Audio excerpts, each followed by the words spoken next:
This is how to use Coinbase Exchange. Make deposits, withdrawals and trade, everything you need to know to stay safe. In the previous video, we created and verified an account. Now we are ready to use all the options available on the Coinbase platform. The entire material will take a few minutes because we will focus on all important matters without any irrelevant time wasters. In the lower right corner, we can change the language in which the content is displayed on our screen. In the upper right corner under the profile icon, there is an option to change the page color from dark to light. Goes to the Settings tab, where you can configure all kinds of notifications. We will take care of two-step verification in the Security tab. This is an idea suggested by Coinbase that increases our security. I click Upgrade your 2FA and enter the security code that comes in a message to my phone number. Then a code appears to be scanned in the authentication application. If you don't have it yet, or you don't know how to use it, see my separate material on this topic. Here there is a small complication because it turns out that with the black theme of the website, neither of my two phones could scan the code. So I go back to the theme and change it to light. Then I try again and scan again. After that, I confirm with the code that appears in the application after scanning, and then our configuration is completed.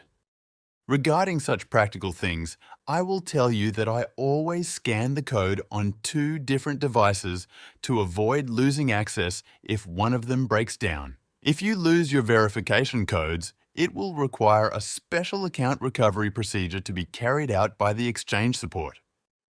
In the Account Limits tab, we can check our current limits on withdrawals of traditional currency.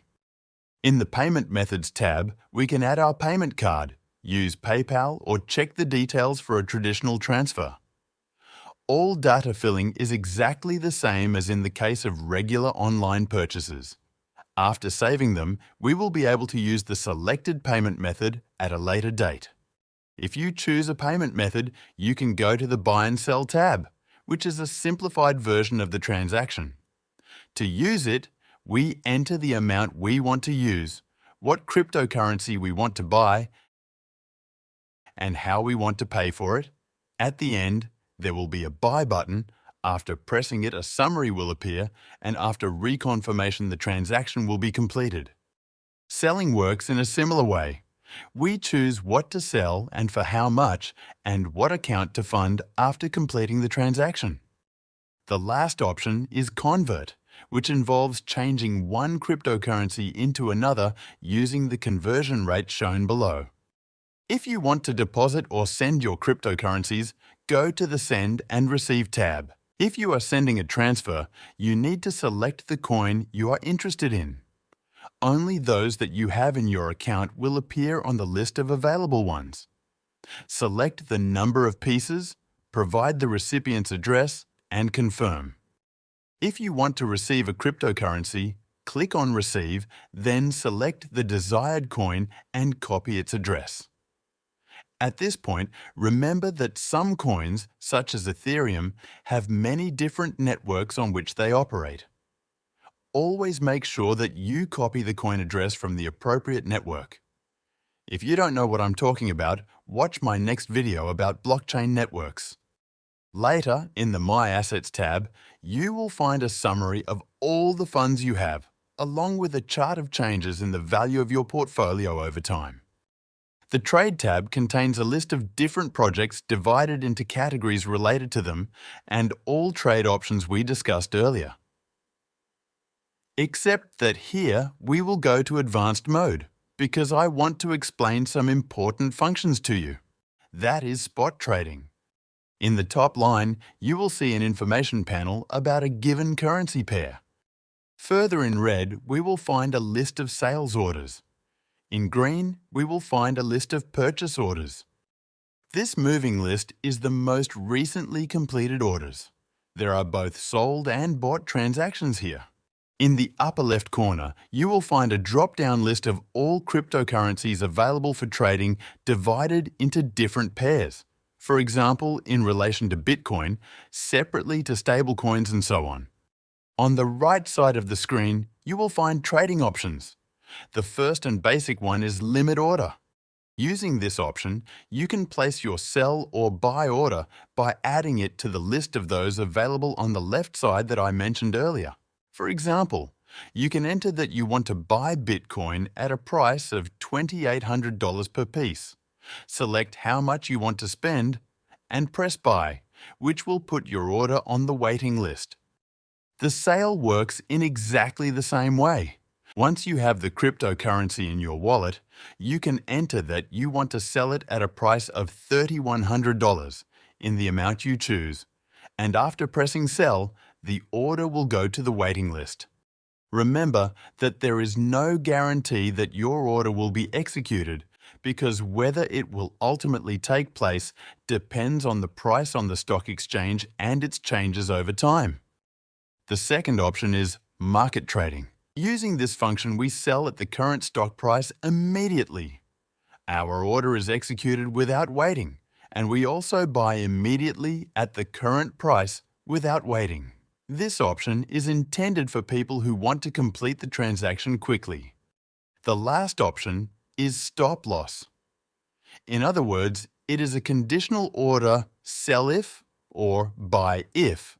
If we see that the price is falling and we are afraid that it will fall further, we can enter that if the price drops to $2,800 per unit, then our cryptocurrencies will be put up for sale at a price of $2,700. We can also enter that if the price drops to $2,800, we want to place a purchase order at the price of $2,850 in the quantity we choose. For orders of this type, avoid entering the same values in both windows because in a situation when the price drops or increases quickly, your order may reach the execution point, but may not be executed if the price changes too quickly. You should leave some difference in amounts in order to capture the so-called market liquidity. Now we will return to the main exchange panel where the Earn tab is located. Here, you will find the staking option, which involves blocking your funds for a specified period of time in exchange for a profit resulting from the interest rate. The topic of staking, all the pros, cons, and security issues was discussed in a separate recording. One of the last options that we will discuss today is Earn for Learning, where in exchange for completing quizzes, we can receive the equivalent of a few dollars in the form of the cryptocurrency to which the quiz concerns. We have several of them at the moment. This is a very nice option to get your first free cryptocurrencies, spending 10 minutes of your time with absolutely no financial outlay. I have now completed all the quizzes. I won't show you the correct answers to the questions because they change from time to time, but you can easily find information on how to solve them on the internet. At the end of the options list, we will find information about Web3, which is one of the most fashionable trends at the moment. Here, you will find a list of various projects, websites, and applications related to this trend.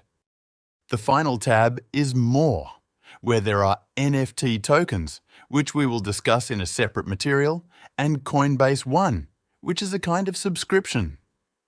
Once you have purchased the feature, you gain certain benefits listed on the screen. Although, I have never used this option and I cannot tell you whether it is worth using it. Whether it is worth it will be an individual assessment of each of you. Over time, you will gain skills and practice. If you are just starting out, try to be careful because haste and greed are always bad advisors. Remember that the stock exchange is a private company that can sometimes have its ups and downs, so it is not recommended to keep your funds on the stock exchange. The best solution is to keep cryptocurrencies on external wallets, such as Ledger or Trezor, which I mentioned in previous videos. If you want to build your cryptocurrency future, keep your cryptocurrencies safe and send them to exchanges only if you want to make a transaction. At the end, if you are looking for a complete cryptocurrency training, check out my crypto guide on Udemy. The link is below this video. If you like my material, please leave a thumbs up. If you have any questions, ask them in the comments. Good luck!